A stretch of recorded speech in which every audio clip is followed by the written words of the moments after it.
ভারতের পাকিস্তানে হামলার কারণে ফিরে গেল দুটি আন্তর্জাতিক বাংলাদেশগামী ফ্লাইট। পাকিস্তানের ওপর ভারতের অতর্কিত বিমান হামলা শুরু হওয়ায় এখন অনিরাপদ অবস্থায় রয়েছে আকাশপথ। এক্ষেত্রে ভারতও অনেক জায়গায় বিমানবন্দর বন্ধ ঘোষণা করেছে। হয়তো আকাশপথে নিরাপত্তাজনিত শঙ্কাতেই এমন সিদ্ধান্ত নিতে পারে ভারত। বিস্তারিত জান্নাতুন নাহার জেরির ডেস্ক রিপোর্টে। ভারত পাকিস্তানের মধ্যে পাল্টাপাল্টি হামলার কারণে আকাশপথ অনেকটাই অনিরাপদ অবস্থায় রয়েছে। এই পরিস্থিতিতে বাংলাদেশগামী দুটি ফ্লাইট ঢাকায় না এসে মাঝ আকাশ থেকে ফিরে গেছে। পাকিস্তান শাসিত আজাদ কাশ্মীরের বিভিন্ন স্থাপনায় মিসাইল হামলা চালিয়েছে ভারত। আকস্মিক এই হামলায় পাকিস্তানের আকাশপথে নিরাপদজনিত শঙ্কা দেখা দিয়েছে। এর জেরে বাংলাদেশগামী দুটি আন্তর্জাতিক ফ্লাইট মাঝ আকাশ থেকে ফিরে গেছে।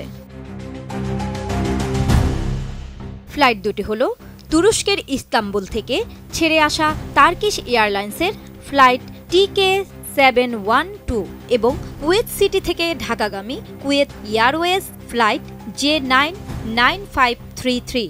উভয় ফ্লাইটের পাকিস্তানের আকাশপথ ব্যবহার করে ভারত হয়ে বাংলাদেশে আসার কথা ছিল। ডিজাইন, এলিগেন্স, বিউটি, সেরা পণ্য সবার জন্য জেভিকো। Flight tracking website flight radar 24 জানায় 7 মে ভোরে টার্কিশ এয়ারলাইন্সের ফ্লাইটটি মাঝপথে বাংলাদেশে আসার সিদ্ধান্ত বাতিল করে ওমানের মাস্কট আন্তর্জাতিক বিমানবন্দরে অবতরণ করে। অন্যদিকে কুয়েত এয়ারওয়েজের ফ্লাইটটি প্রায় 1.5 ঘন্টা আকাশে থাকার পর আবারও কুয়েতে ফিরে গেছে। শাহজালাল আন্তর্জাতিক বিমানবন্দর সূত্র জানিয়েছে, ঢাকা থেকে মধ্যপ্রাচ্যের বেশ কয়েকটি রুটের ফ্লাইট পাকিস্তানের আকাশপথ ব্যবহার করে, তবে সেগুলো বিকল্প রুটে নিরাপদেই চলাচল করছে। এখন পর্যন্ত ফ্লাইট চলাচলে কোনো ব্যাঘাত ঘটেনি।